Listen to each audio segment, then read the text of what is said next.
YouTube पर सारे reviews दो ग्रुप्स के अंदर डिवाइड हो चुके हैं। एक ग्रुप वो है जो पेड प्रमोशन करने लगा है अल्फा का कि भाई ऋतिक का केमियो अच्छा है वगैरह वगैरह, और दूसरा ग्रुप वो है जो कि रिव्यू की वजह सिर्फ रोस्ट कर रहा है, डिस्ट्रक्टिव क्रिटिसिज्म कर रहा है, बाल की खाल निकाल रहा है।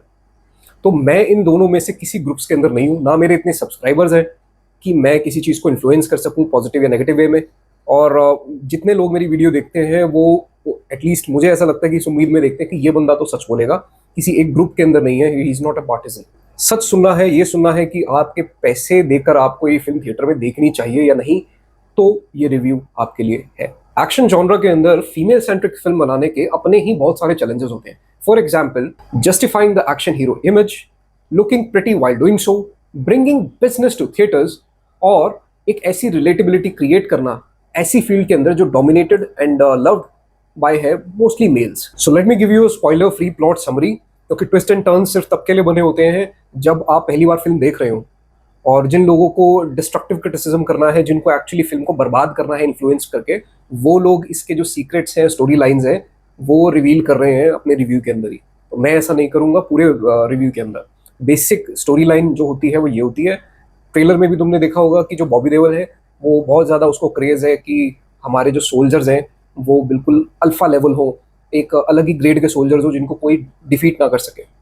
और ये इस चीज़ के लिए एकदम पागल हो जाता है कि भाई मुझे ये प्रोग्राम तो करना ही करना है।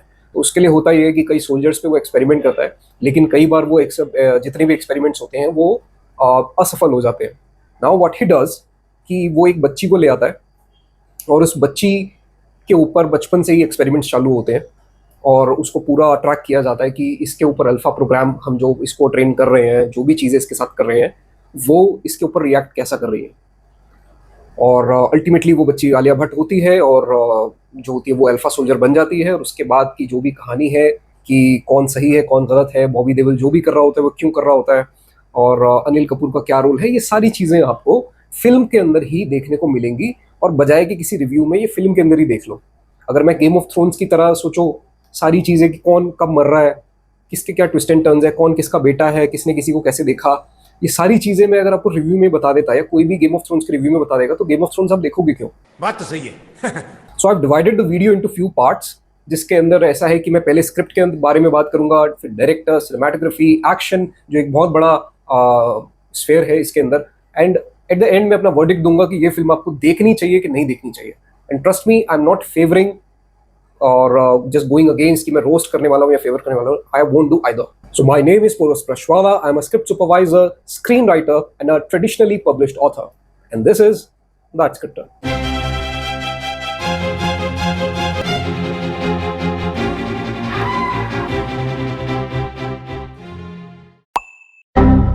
स्क्रिप्ट को तीन पार्ट्स के अंदर डिवाइड कर सकते हैं, स्टोरी, स्क्रीन प्ले और डायलॉग्स। और तीनों का रोल जो होता है बहुत ही अलग तरीके से, और इस फिल्म के अंदर कैसे तीनों रोल प्ले कर रहे हैं वो मैं आपको बताऊंगा। स्टोरी पे आते हैं, तो स्टोरी क्रेडिट तो खैर उदय चोपड़ा ने लिया है। मुझे नहीं पता कि असली में किसने लिखा है किसने नहीं लिखा, क्योंकि क्रेडिट जो होता है बहुत फिल्म इंडस्ट्री का बेसिक ऐसा है कि वो करप्टेड है और उसमें क्रेडिट छीनना लगा रहता है। तो पता नहीं किसने लिखी है, बट उदय चोपड़ा ने कहा है कि उन्होंने लिखी है। तो स्टोरी कैसी है? स्टोरी यार वही एजेंट्स की जो होती है वैसी ही है। और जैसे आप सुपर हीरो स्टोरीज अगर कोई देखोगे तो उसमें ये होता है कि सबके माँ बाप मरे ही होते हैं मोस्टली सुपर हीरोज के। तो स्टोरी में ना बहुत ज़्यादा स्कोप होता नहीं है, इन जनरल नहीं होता। ऐसा नहीं है कि मैं इसकी फेवर कर रहा हूँ, बट इन जनरल बहुत ज़्यादा होता नहीं। और इसकी भी जो स्टोरी है वो ऐसी ही स्टोरीज में से एक है कि एक रेवेंज भी होगा, एक बैक स्टोरी होगी, एक वूंड होगी कि जो उसको एक तकलीफ लगी होगी, जैसे धुरंधर में एक तकलीफ होती है, एक वूंड होती है, और उसके आगे की कहानी चलती है कि वो रेवेंज स्टोरी एक तरीके से बन जाती है। और उसके साथ साथ इंडिया का भी अपना फायदा होता है। तो पर्सनल और प्रोफेशनल दोनों स्टेक्स होती हैं। पर्सनल भी कि भाई अपना फैमिली के साथ क्या हुआ क्या नहीं हुआ, और प्रोफेशनल ये कि इंडिया का सोल्जर और वो पेट्रियोटिज्म वगैरह। तो स्टोरी ठीक है, स्टोरी में कोई खास प्रॉब्लम्स नहीं है।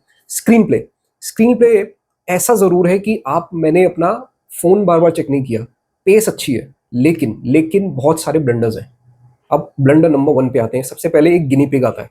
गिनी पिग वो जो छोटा चूहे टाइप का होता है, तो उसको स्टोरी में इंट्रोड्यूस किया गया है कि जब आलिया भट्ट छोटी होती है तो उसको दिया जाता है कि ले बेटा तेरा बर्थडे प्रेजेंट, 12-13 साल की जब वो होती है तो उसे ऐसा बर्थडे प्रेजेंट देते हैं। एक दो सीन के बाद जब आलिया की एक स्टार्टिंग की फाइट होती है और उसके बाद वो गिनी पिग बस गायब हो जाता है, कहीं नहीं होता फिल्म के अंदर। नेचुरल डेथ दिखा सकते थे उस गिनी पिग की, डिपार्चर का कोई सीन दिखा सकते थे कि भाई दोनों बिछड़ गए, कुछ नहीं दिखाते, बस वो उफ उड़ जाता है। तो ये एक स्क्रीन प्ले का ब्लंडर है। देखो हैरी पॉटर के अंदर जब उसका वो आउल आता है या उसको ब्रूम स्टिक मिलती है, तो उसका कुछ एक वो एलिमेंट, एक इमोशन जुड़ता है। छोटी सी बच्ची एक फिल्म देख रही होगी सोचो, तो उसका इमोशन जुड़ा होगा ना गिनी पिग के साथ, कि यार मेरे को भी एक पपी चाहिए या एक कोई बिल्ली चाहिए छोटी, या गिनी पिग चाहिए। लेकिन जैसे ही वो उसके बाद आनी बंद हो गई पूरी फिल्म के अंदर, कुछ पता ही नहीं चला कि भैया गिनी पिग कहाँ गया, खत्म कहानी। बच्ची का हुक जो आपने डाला था, इमोशनल हुक, जीरो हो गया। स्क्रीन प्ले की दूसरी प्रॉब्लम है कि आलिया भट्ट और बॉबी देओल, ये इनका एक बाप बेटी जैसा रिश्ता होता है। तो एक ऐसा कुछ लड़ाई का कुछ एक हैंड टू हैंड कॉम्बैट के अंदर ऐसा कुछ होना चाहिए था कि स्टार्टिंग के अंदर कुछ ऐसा कॉम्बो वो सिखा रहा है जिसको आलिया एक्सेल नहीं कर पा रही, और एंड में आके वो उसको एक्सेल कर जाती है जब वो उसी से लड़ाई कर रही होती है फाइनल। तो इस चीज से एक ग्राफ बनता कि हाँ यार, एक होता है ना हीरो जो होता है ना, उसका ग्राफ कभी भी ऐसा सीधा नहीं होता, सीधी लाइन नहीं होती कि अच्छा हीरो है, अच्छा काम करता जा रहा है। उसका हीरो ऐसा, उसका ग्राफ ऐसा होना चाहिए, ऊपर नीचे ऊपर नीचे ऊपर नीचे, जीत रहा है फिर हार रहा है, जीत रहा है फिर हार रहा है, ताकि आपको उसको देखने में मजा आए। वो सब कुछ सही ही करता जाएगा, परफेक्ट ही करता जाएगा। इसका परफेक्ट एग्जाम्पल है आमिर खान का रेंचो कैरेक्टर। शुरुआत में आमिर खान ने जब उस कैरेक्टर को पढ़ा था तो इट वॉज परफेक्ट। वो कहता है कि आमिर खान ने बोला कि यार ये तो सब कुछ जानता है, सबको सब कुछ सिखाया जा रहा है। लेकिन जब वो हारता है, जब वो बार बार गिरता है, तब उसको जैसे वो पेंसिल वाला क्वेश्चन, कि उसको पता नहीं है कि यार स्पेस के अंदर पेंसिल की जगह पेन क्यों नहीं लेके जाते, तो ये बात उसे पता नहीं है। उन्हें को ये भी हो सकता था वो सीधा जवाब दे देते। आपने ट्रेलर के अंदर अल्फा का टैटू बनाने वाला सीन देखा, उसका बहुत मजाक उड़ते देखा होगा। और मैं ये कहता हूँ कि जब वो फिल्म आप देखोगे तो आपको वो सेंस बनाता हुआ दिखेगा। वुल्फ वाला डायलॉग भी आपको खराब नहीं लगेगा, जो कि ट्रेलर में से निकाल के लोगों ने उसको बेइज्जत किया है। हालांकि खराब होने वाली चीजें बहुत हैं जो खराब लगेंगी, लेकिन ये चीज खराब नहीं लगेगी। जब फिल्म देखोगे तो इट विल मेक सेंस, क्योंकि वो एक डायलॉग का हिस्सा है। उन्होंने ट्रेलर में सिर्फ उतना उठा के डाला था। थोड़े बहुत लॉजिकल ठीक है, स्क्रीन पे का थोड़ा बहुत लॉजिक ठीक है। जैसे कि एक कॉन्वर्जेशन होती है जब आलिया और शार्वरी पहली बार मिलती है, तो एक डायलॉग होता है। तो जनरली आप फिल्मों में देखोगे ना, आदमी मेन बात पे आता नहीं है, जो मेन चीज बोलनी है। पूरी लड़ाई हो जाएगी उसके बाद बोलेंगे, लेकिन इसके अंदर ऐसा नहीं होता, वो छूटते ही बोल देती है। लेकिन आलिया उसको बाकी बातें बोलने का मौका नहीं देती। और जो भी चीजें हो रही हैं उसका एक थोड़ा सा लॉजिकल रीजनिंग इन्होंने रखी है। और स्क्रीन प्ले को लिखा है दो लोगों ने, जिनमें से एक है श्री राम राघवन जी के भाई श्रीधर राघवन, और दूसरे हैं एफटीआई के टीचर रह चुके हैं सौमिल शुक्ला। अब डायलॉग्स की बात करते हैं। डायलॉग्स को लिखा है इशिता मोइत्रा जी ने। इनका भी आईएमडीबी अच्छा है, स्ट्रांग है, लेकिन डायलॉग्स वर्क नहीं कर रहे। यहाँ पर हो रहा है ब्लंडर। ये डायलॉग्स की वजह से पूरी फिल्म की इंसल्ट की जा रही है। ट्रेलर के अंदर भी ऐसा हुआ था। अब उसको पूरा एक्सप्लोर करते हैं। अब नाम रखा हुआ है आलिया भट्ट का सीता, और दूसरी शर्वरी का दुर्गा कहेंगे। और अगर आपको इन्हीं रिलीजियस सेंटिमेंट्स को एक्सप्लोर करना भी था तो you could just do better by Sita का नाम सिया रख के, and by giving Ambika this name to Sharvari बजाय कि दुर्गा। लेकिन ये एक स्पून फीडिंग की जो मेंटालिटी है ना, कि इंडियन ऑडियंस को शायद समझ ना आए तो बिल्कुल क्लियर कर दो, इसने बेड़ा गर्क कर दिया पूरे डायलॉग्स का। और डायलॉग्स ऐसे हैं कि जिस तरीके से वो बोलती है कि अब सीता लंका जलाने खुद आई है, ऐसा कुछ करके। मैं यकीन दिला रहा हूँ धुरंधर के टाइम पे लोग बहुत अच्छा फील कर रहे थे थिएटर में देख के, बहुत जबरदस्त शोर मचा रहे थे। But when they were watching this alpha, लड़कियों के हंसने की आवाज सुनाई दी है मुझे थिएटर के अंदर, जब वो ये कहती है कि शुरू करो अग्नि परीक्षा। क्योंकि उसका सेटअप तैयार नहीं किया गया उस डायलॉग का। ये इतना इमोशनल बैगेज वाला डायलॉग है, मैं आगे आपको दिखाऊंगा सॉल्यूशंस के अंदर कि इसको किस सेटअप के अंदर बोला जा सकता था, और ये डिलीवरी उस पर सूट नहीं कर रही है। डायलॉग्स के अंदर एक बहुत भारी कमी है, वो है नो गाली पॉलिसी। यार मुझे पता है कि वाईआरएफ एक स्टैंडर्ड की फिल्म बनाता है और वो गालियों को उतना प्रमोट नहीं करते जैसे अनुराग कश्यप दे सकता है, लेकिन मुझे एक चीज बताओ, एक बंदे की बीवी की मौत हो गई, उसका कोई कोई बच्चा उठा ले, एक बंदे के हाथ के ऊपर बार्ब्ड वायर है, उसको तकलीफ हो रही है, बंदा चीखेगा चिल्लाएगा, साला चलो एमसीबीसी नहीं बोलेगा, कुत्ते का बच्चा हराम ज्यादा कुछ तो बोल देगा। ये बंदे गाली नहीं दे रहे हैं यार। अब सोच के देखो, एक इंडियन बंदे के बिल्कुल परिवार खत्म होने वाली बात हो जाए, वो गाली भी नहीं देगा। बात तो सही है। तो ये एक बहुत बड़ा ब्लंडर है भाई डायलॉग्स का। इसकी वजह से जितने भी डायलॉग्स हैं वो मैकेनिकल लगते हैं, वो ऐसे लगते हैं कि एक एक्टर एक स्टेज्ड एनवायरनमेंट के अंदर वो बोल रहा है, वो रियलिटी लगते ही नहीं है। और डायलॉग्स के ऊपर मैंने ऑलरेडी एक वीडियो बनाई है जिसपे यूट्यूब पे ऑलमोस्ट 3 लाख व्यूज हैं, जिसपे मैंने ये समझाया था कि कैसे dialogues Hindi film industry specifically YRF जैसी फिल्मों को बर्बाद कर रहे हैं, सिंगल हैंडेडली बर्बाद कर रहे हैं। और पाकिस्तानी टीवी ड्रामाज अगर तुम देखो वो बंदे अपने उर्दू के जो डायलॉग्स है ना उसकी हिंदीफिकेशन शुरू कर चुके हैं इंडियन ऑडियंस के हिसाब से, और उनकी कैजुअल जो बातचीत है वो ज्यादा बढ़ गई है उनके सीरियल के अंदर। हानिया आमिर का जो शो हिट हुआ है, नाम मुझे याद नहीं आ रहा, मैं उसका इमेज देखूंगा, लगा दूंगा पोस्टर। उसके अंदर जो मेन स्ट्रॉन्ग पॉइंट है ना वो यही है कि हानिया आमिर और वो जो बंदा एक्टर है जो उसका हस्बैंड का रोल प्ले करता है, ये दोनों कैजुअल कॉन्वर्सेशन बहुत करते हैं। आपको लगता है कि हम ही जैसे लोग बात कर रहे हैं। और ये बर्बाद कर दिया है वाईआरएफ जैसी फिल्मों ने, जो पता नहीं किस 80s के इरा में जी रहे हैं, वो 90s में भी नहीं जी रहे भाई। वो पता नहीं क्या, ये सीता आएगी उसको जला देगी, डजंट वर्क। परफॉर्मेंसेस की बात करें तो भाई this is the second pillar.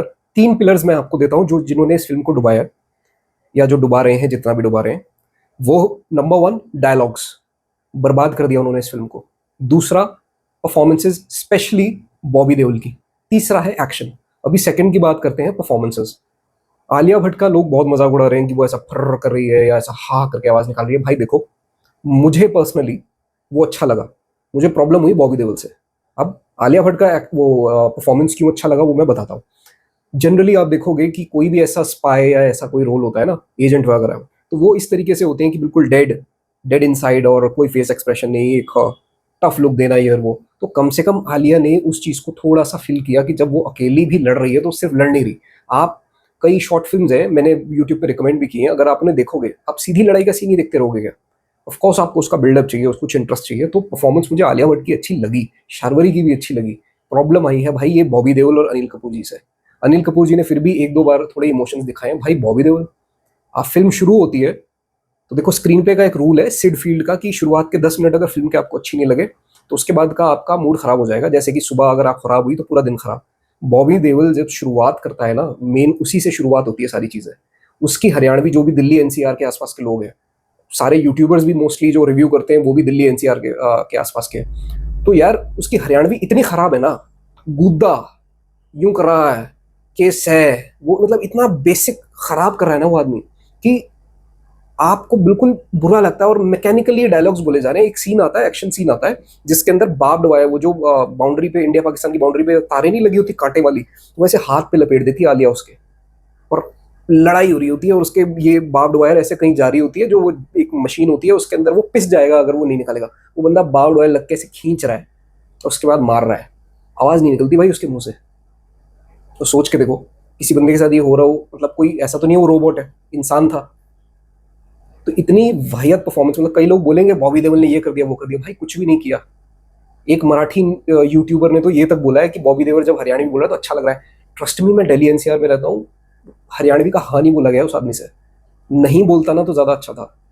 एक पर्टिकुलर सीन है जिसमें आपको शायद ऐसा लगे कि बॉबी देओल ने कोई आसमान में तीर मारा है, और वो सीन है जब उसका कोर्ट मार्शल टाइप चल रहा होता है और आर्मी वाले उसके सामने बैठे होते हैं, और उसका एक आंख से, ये जो डायरेक्टर्स को बहुत चुल होती है कि एक्टर का क्लोजअप लो और उनका एक आंख से आंसू निकाल दो। ये करने, अगर आपको ये पसंद आ रहा है और आप इसको देख के ये कहते हो कि बॉबी देओल की बहुत परफॉर्मेंस बढ़िया है, आई एम सॉरी, आपको थोड़ा और चीजें देखनी चाहिए। वाहियात परफॉर्मेंस है, वाहियात परफॉर्मेंस है। शुरुआत के 10 मिनट में वो आदमी मूड खराब कर देता है, आपका पूरा मूड ही खराब हो जाएगा। और ये तीन चीजें बता रहा हूँ, वापस बता रहा हूँ, डायलॉग्स, बॉबी देओल की परफॉर्मेंस और एक्शन सीक्वेंसेस, ये तीन चीजें हैं जिसकी वजह से फिल्म डूब रही है, वरना स्टोरी स्क्रीन प्ले में कोई खास प्रॉब्लम है नहीं। इन्हीं तीन चीजों की वजह से बाल की खाल निकल रही है। शिव रवेल के बारे में जब मैंने पढ़ा कि वो रेलवे मैन उन्होंने बनाया, तो मुझे ऐसा लगा कि यार अच्छा बनाया होगा, जो भी है मतलब अच्छा डायरेक्टर होगा। लेकिन भाई इस फिल्म के अंदर, फिल्म शुरू होते के साथ, मतलब एक थोड़ा सा इमेच्योर डायरेक्टर का बिहेवियर मुझे दिखा, with all due respect to him. मुझे ऐसा लगा कि यार ये क्या नया नया कोई डायरेक्टर बनाया कि मतलब हर एंगल से दिखाना है, हर चीज दिखानी है, कट यहाँ से मारा, कट यहाँ से मारा, कट यहाँ से मारा। मतलब मेरे लिए तो, मेरे ब्रेन के लिए वो एक हो ही नहीं हो पा रहा था। अगर आप देखा हो आपने, कई हॉलीवुड के अंदर फिल्में शूट है जैसे 1917, तो एक एक शॉट के अंदर पूरी पूरी फिल्म तक शूट करने की हिमाकत करी है हॉलीवुड के लोगों ने। यहाँ पे cut cut cut cut cut, एक जॉक पड़ता है आंखों के ऊपर, ब्रेन के ऊपर, आप एक उस सीन के अंदर इन्वॉल्व नहीं हो पाते। तो डायरेक्टर को ये चीज देखनी चाहिए थी कि इतने कट कट कट कट मार रहा हूँ। जैसे पहला ही सीन आता है जब शहीद भारतीय सैनिक, उनका जो वो होता है, उनके कैस्केट्स पड़े होते हैं वहां पे और तिरंगा लिपटा होता है, एंड यू जस्ट सी कि यार ये हो रहा है। इस सीन के अंदर आपको घुसना चाहिए था, आप घुस नहीं पाते। इसका रीजन और कुछ नहीं है, सिर्फ और सिर्फ डायरेक्शन और शायद थोड़ा बहुत बीजीएम हो। अगर ये एक वन शॉट होता तो आप इस सीन के अंदर घुस जाते और आप उस चीज को फील करते कि भारतीय सैनिक जो है उनकी वो शहीदी हासिल की है उन्होंने, वो शहीद हुए। आपको उसका बुरा लगता, लेकिन आपको नहीं लगेगा। उसका सिंपल एक ही रीजन है, डायरेक्टर ने रील की तरह, जैसे रील में होता है ना टक टक टक टक कट मारा, वैसे कट मार दिए। इधर से दिखाया, उधर से दिखाया, इधर क्लोज ले लिया, यहाँ ले लिया, वहाँ। सारी इमर्सिव फीलिंग खत्म हो जाती है। आगे ऐसा पूरी फिल्म में नहीं होता, पूरी फिल्म में ऐसा आपको देखने को नहीं मिलेगा, लेकिन कई जगह बहुत ज्यादा देखने को मिला। शुरुआत में तो बहुत ही ज्यादा लॉजिकल एरर्स जो डायरेक्टर्स को बहुत ज्यादा देखना चाहिए था, वो बहुत सारे छोटे छोटे हैं। देखो, आपको बोला जा रहा होगा शार्वरी का एक सीन है जो वो एड, लोगों ने बोला कि एड जैसा लग रहा है। वो एड जैसा नहीं है, वो आपको डाइजेस्ट होगा। डाइजेस्ट क्या नहीं होगा वो मैं बता देता हूँ। अब जैसे ये दोनों जो है एक सेफ हाउस की तरफ जा रही होती हैं, लेकिन जब तक जाती हैं इनका मेकअप, इनके कपड़े बिल्कुल टिच रहते हैं। मतलब बीइंग अ गाय मुझे ये समझ में आ रहा था कि लिप पे लिपस्टिक और ग्लॉस अगर अच्छे से लगा हुआ है, बीइंग अ गाय अगर मुझे समझ में आ रहा है ना, तो पूरी मेकअप टीम के ऊपर लानत है ये। इतनी बड़ी फिल्म में मेकअप टीम के ऊपर लानत है ये, कि मुझे एक लड़का होकर ये बात समझ आ गई। लड़कियां यूजुअली समझ में नहीं आने देती हमें। तुम पूरी इतनी मेकअप टीम, तुमने लाखों करोड़ों रुपए खर्चा किया होगा, उसके बाद मुझे समझ में आ गया ये। बहुत सारे एक्शन के अंदर भी बहुत सारा डायरेक्टर को देखना चाहिए था कि अब बॉबी देओल है, वो कोई सुपर ह्यूमन नहीं है, उसके अंदर कोई सुपर हीरो पावर नहीं है, वो नॉर्मल बंदा है। आलिया भट्ट से हाँ वो लड़ता है, आलिया भट्ट थोड़ी सी सुपीरियर है। क्यों है वो तुम्हें फिल्म में पता चलेगा। लेकिन अब देखो बॉबी देओल की लड़ाई हो रही है, बॉबी देओल एक लात मारता खींच के, और लोहे का दरवाजा होता है ना जो तिजोरी टाइप होती है बड़ी, वैसा वाला दरवाजा भाई वो टूट जाता है। Jesus Christ. फिर यही बेइज्जती होती है तुम लोगों की। ऋतिक रोशन की फाइट हो रही होती है, और तुम देखो इतना शानदार सीन स्टार्ट होता है ना ऋतिक रोशन का, इतना शानदार, देख के आपका दिल खुश हो जाएगा कि हॉलीवुड लेवल पे आ गए। लेकिन ये फिर वापस वहीं आ जाते हैं। सीन शुरू ऐसे होता है कि ऋतिक रोशन जो है मंडला बना रहा है। ये बहुत जबरदस्त चीज है फिल्म की। मैंने इससे पहले हाउस ऑफ कार्ड्स के अंदर देखी थी, ये अमेरिकन शो है। भाई साहब मंडला बना रहा होता है, बुद्धिज्म की रंगोली होती है समझ लो, और ये दोनों लड़ रही होती है वहां पे। तो बहुत अच्छा लगता है देख के कि भाई ये कैसा चल रहा है, और हम सबको एंटिसिपेशन होती है भाई ऋतिक उठेगा। लेकिन जब ऋतिक उठता है ना, तो करता वही है, टेन एन है वही, धीमी हवा से बाल उड़ रहे हैं धीरे धीरे स्लो मोशन में। एक एंट्रेंस होती है उस जगह की, उस एक एंट्रेंस से तीन बंदे भारी भारी बंदूक लेके लगातार ऐसे गोली मार रहे हैं। ये बंदा सामने एंट्रेंस की तरफ चल रहा है, कोई बुलेट प्रूफ वेस्ट नहीं है, और ऐसे लहरा के डॉज करता है उन सारी गोलियों को। और उसके बाद ये तीन ऐसे वो होती हैं कोई मेटल के नाखून टाइप, वो ऐसा फेंकता है और ये तीनों मर जाते हैं। यही बेइज्जती होती है। मैंने कहा था ना तीन चीजें, डायलॉग, बॉबी देओल और एक्शन। यहां बेइज्जती है। आलिया भट्ट ने कुछ नहीं कर रखा, गालियां उसे पड़ रही हैं, लेकिन करा उसने कोई गलती नहीं है। पर आलिया भट्ट के कैरेक्टर से क्या गलती करवाई गई है, और डायरेक्टर को ये चीज देखनी चाहिए थी। और वो क्या है, आलिया भट्ट किसी का मर्डर करने जाती है, सीसीटीवी फुटेज लगी हुई है वहां पे, उससे हम भी देख रहे हैं, लेकिन फेस कवर्ड नहीं है। पूरी पूरी मतलब 20-25 लोगों की, 30 लोगों की टीम को मारने जा रही है, बुलेट प्रूफ वेस्ट नहीं है। अबे जॉन विक ने पहनी हुई थी यार बुलेट प्रूफ वेस्ट, और उस बंदे ने अपनी मूवी में ये तक दिखाया कि बुलेट प्रूफ वेस्ट पे भी अगर गोली मारते हैं ना बंदा तो पीछे जाता है। आलिया भट्ट की फिजिक के ऊपर काम करना चाहिए था, उसके मसल्स थोड़े से दिखाने चाहिए थे, थोड़ी मस्कुलर होना चाहिए था उसको। इतने लोगों को मार देगी ऐसी, ये सही नहीं है। गोली चला रही है तो धीरे धीरे स्टाइल में देखो, अभी ये मैं सीन लगाता हूँ, ये स्टाइल में गोली लगाने का टाइम है आपके पास? इसको सीधा भी तो मारा जा सकता था। इस बंदे की देखो बंदूक यहाँ पे रखी हुई है बिल्कुल इसके सर पे, इसको चलाने में कितना टाइम लगेगा। लोग गलत चीजों की बुराई कर रहे हैं, वो गलत है। जैसे ये जो पिंक फ्रेम बनाया हुआ है, इसकी लोग बुराई कर रहे हैं कि भाई ये गलत है, ये बैलेरीना से उठा लिया। नहीं भाई, ये गलत नहीं है। सिनेमाटोग्राफी के अंदर उन्हें एक लाइट चाहिए थी, उन्हें एक कलर चाहिए था, उन्होंने ये चूज कर लिया क्योंकि लड़कियों का कलर माना जाता है पिंक, इसलिए कर लिया। तो ये चीज गलत नहीं है, इस चीज में मैं सपोर्ट करता हूँ आईआरएफ का, लेकिन गलत जो है वो सारी चीजें मैंने गिना दी है, और वो एक्सेप्टेबल नहीं है। सिनेमाटोग्राफी, सीजीआई, वीएफएक्स, इन सब की बात करें तो देखो कुछ चीजें बहुत अच्छी हैं। जैसे एक शॉट है शर्वरी का, मुझे लगता है वो अल्फा शॉट है इस पूरी फिल्म का। वो टैंक फोड़ती है बॉम्ब से, जो वो बाइक लेके जा रही होती है, वो उसके जब वो बॉम्ब से फोड़ देती है, वो बहुत अच्छा सीन है। लेकिन कई सीन्स बहुत ज्यादा फेक लगते हैं, और खासकर जब आलिया उड़ रही है, कूद रही है, क्या बोलूं मैं भी यार, समझ गए हो तुम। वो तीसरा पिलर जिसकी वजह से आपको वाईआरएफ की सारी स्पाई फिल्में खराब लगती हैं, वो है एक्शन। अब एक्शन के ऊपर मैं क्या कहना चाह रहा हूं, अब इसके ऊपर थोड़ा सा ध्यान से सुनना, ये हॉलीवुड लेवल तक बात जाएगी। तो अब एक्शन से मैं क्या कहना चाह रहा हूँ ये देखो, हॉलीवुड में एक डेजिग्नेशन होती है second unit director. Second unit director वो होता है जो सारे एक्शन के सीन संभालता है, और चाहे उसके अंदर जो मेन हीरो हीरोइन है वो इन्वॉल्व हो या ना हो, एक्शन वाले सीन वो मेजरली संभालता है, unless he is Christopher Nolan who knows everything thoroughly. अब in Hindi film industry second unit director वो होता है जो छोटे भैया काम करता है, जिससे कुछ छोटा मोटा शूट करा लिया तो उसका कुछ नहीं होता। अब यहाँ पर एक गेम होती है कि स्टंट कोऑर्डिनेटर बोला जाता है हॉलीवुड में, और हिंदी फिल्म इंडस्ट्री में एक्शन डायरेक्टर ले आते हैं। उससे क्या है, डोमिनेशन बढ़ जाती है और उससे चीजें खराब होती है। इस फिल्म का जो एक्शन डायरेक्टर है वो है क्रेग मैक्रे। क्रेग मैक्रे के साथ क्या है कि क्रेग मैक्रे बाहर की फिल्मों में स्टंट डबल जैसे काम करता था। हिंदी फिल्म इंडस्ट्री में भाई पता नहीं उसकी वाईआरएफ में या शाहरुख खान के साथ क्या सेटिंग बैठ गई, अब वो एक्शन डायरेक्टर का काम करता है। यहाँ पे एक्शन डायरेक्टर उसको बाहर वालों ने नहीं बनाया, यहाँ इंडिया वालों ने बनाया। तो अब उसके पास अथॉरिटी आ गई कि सारा एक्शन मैं करूंगा। और जितना भी आप एक्शन पीसेस देखते हो, ठीक है बड़ा करना है, धमाका करना है, बंदूक चलानी है, लेकिन मुझे मजा नहीं आया। वहीं पे अगर मैं कंपेयर करूं किल, किल का जो एक्शन डायरेक्टर है, स्टंट कोऑर्डिनेटर है, वो मिस्टर परवेज शेख। परवेज शेख सिद्धार्थ आनंद की भी पहली पसंद है।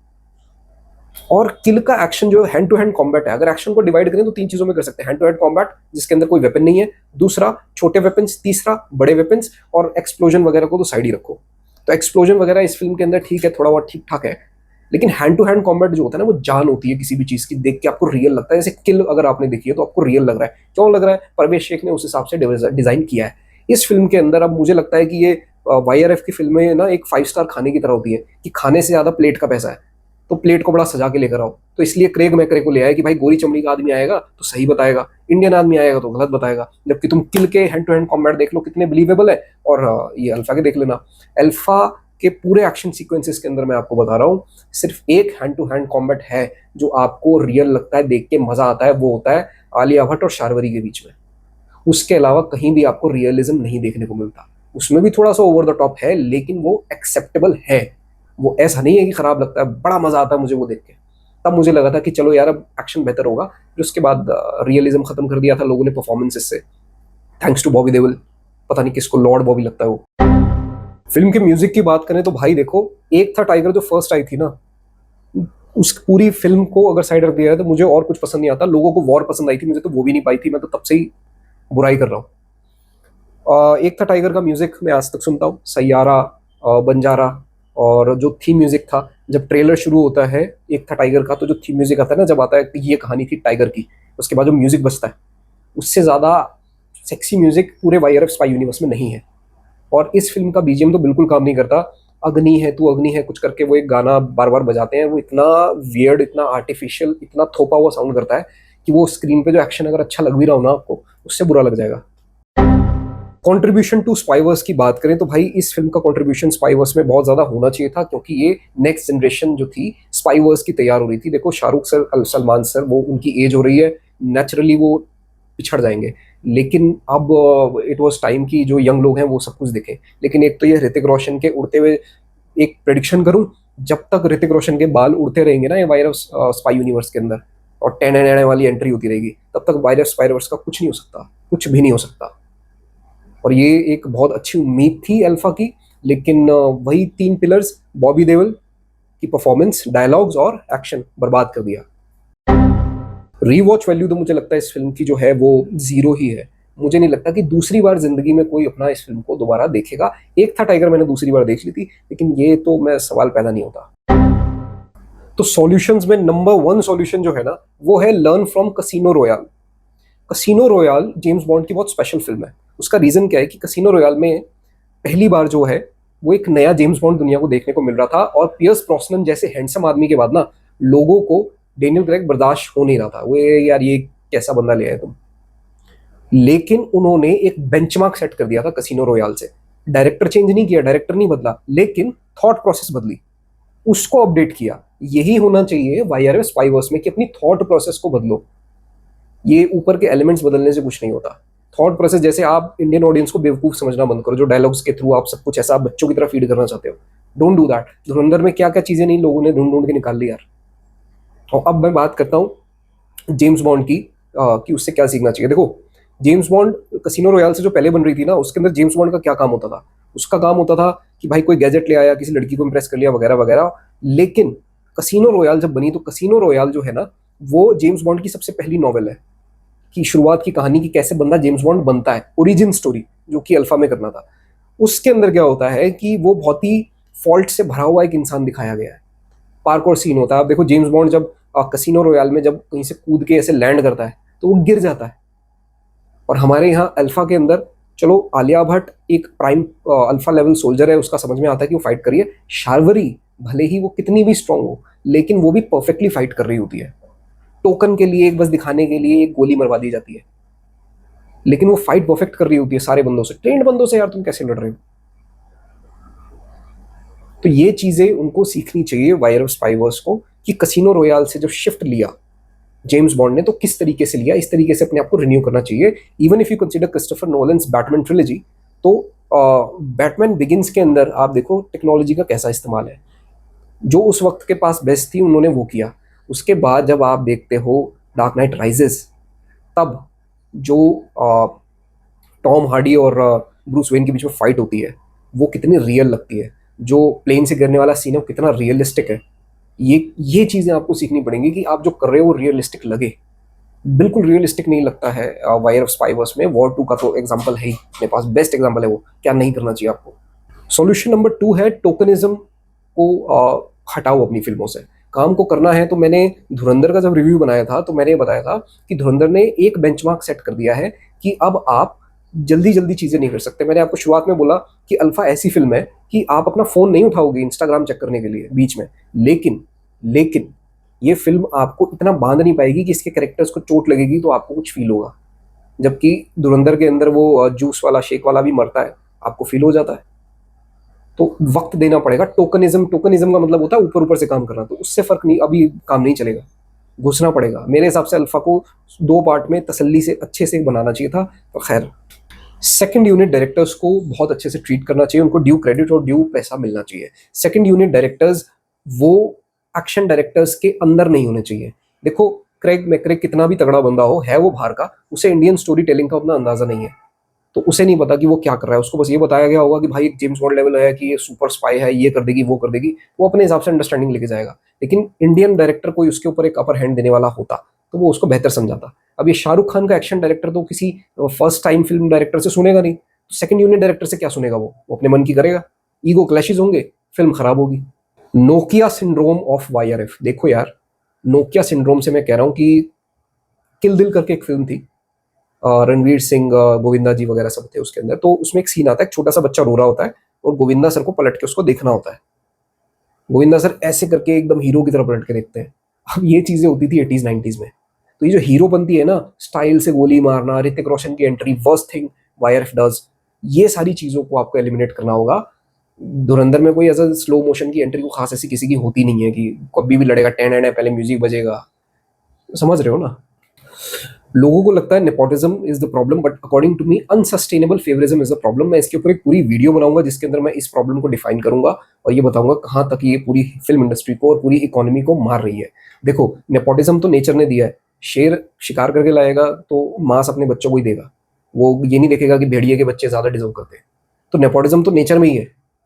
फेवरिज्म को हमें सिलेक्टिव रखना चाहिए क्योंकि सस्टेनेबल नहीं होगा वरना। आप जैसे इसमें मैं बात कर रहा हूँ क्रेग मैक्रे, हर फिल्म में उठा के एक अंग्रेज को ले आना कि भाई ये एक्शन बढ़िया कर देगा, ये बेवकूफ़ी है। आपके पास हिंदी फिल्म इंडस्ट्री में ऑलरेडी परवेज शेख है जिसने किल जैसी फिल्म बना दी है, जिसको कियानू रीव्स के जॉन विक के डायरेक्टर ने या प्रोड्यूसर ने मांगा है कि भाई हम बनाएंगे। तो जब हमारे पास सोने का अंडा देने वाली मुर्गी है तो तुम जबरदस्ती गोरी चमड़ी वालों के अंदर क्यों जाना चाहते हो भाई? Top solution, bring back Kabir Khan और यू आर डूम्ड। भाई जितनी भी स्पाई फिल्में बनी हैं उसमें ग्राउंड रियलिटी और ये जो ओवर द टॉप एक्शन है इसको कंट्रोल करने वाला एक ही डायरेक्टर था जिसकी बात लोग टाल नहीं सकते। एक्टर्स जिसकी बात सुनेंगे, जबरदस्ती उसके ऊपर चढ़ेंगे नहीं, जो सेट पे कंट्रोल जमा के रख सकता है, कबीर खान। इस आदमी को वापस ले आओ, अदरवाइज स्पाइवर्स इज डूम्ड। तो मूवी देखने के बाद मेरा वर्डिक्ट ये है कि देखो भाई, ओटीटी पे जिस दिन ये फिल्म रिलीज हो गई उस दिन ट्रेंडिंग पे जाएगी, सब देखेंगे। और कहने का मतलब ये है कि OTT पे आपको नहीं खलेगी क्योंकि आप इसके अलग से पैसे नहीं दोगे। लेकिन अगर आप जॉन विक जैसी फिल्में देखने के शौकीन हो और उसमें भी कमियां ढूंढ लेते हो मेरी तरह, तब आपको ये पैसे देकर थिएटर पे खर्चा करने में थोड़ी सी दिक्कत होगी। आपको तब ये एक्सेप्टेबल नहीं होगा, वो आप नहीं करोगे तो नहीं ही करना। हाँ, अगर आपकी गर्लफ्रेंड, आपकी पत्नी या आपकी बेटी ये फिल्म देखना चाहती है और आप उसके साथ बैठ के देखना है कि भाई मैं झेल पाऊंगा नहीं तो झेल लोगे, वन टाइम वॉच है। लेकिन ना ये ऐसी फिल्म है कि आपको देखनी ही देखनी चाहिए, ना ये ऐसी फिल्म है कि आप एक बार भी देख नहीं पाओगे। तो ये एवरेज का काम होके फिर से अटक गया है। ना तो इससे YRF का स्पाई वर्स कोई ऊपर जा रहा है, ना बिल्कुल डाउनग्रेड पे जाएगा। ये बिल्कुल एक बीच के दर्जे की फिल्म है जिसको पूरा सही पूरा गलत कोई नहीं बोल सकता। तो अगर आप बिल्कुल बारीकी से ये सब देखते हो कि भाई एक एक एक्शन मूव जो है बिल्कुल सही हो, तो ये फिल्म मत देखना पैसा खर्चा करके, फिर OTT पे आएगी तब देख लेना।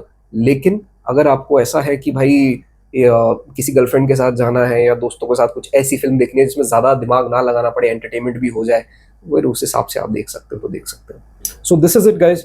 If you like watching such videos, then do subscribe. And I recommend books as well, not just films. I talk about books, films, shows, and I'm going to start talking about theater plays as well. So if you're interested in things like that, then subscribe to my channel. And soon I'll release my own books trailer. I hope you would love that too. So, auf Wiedersehen.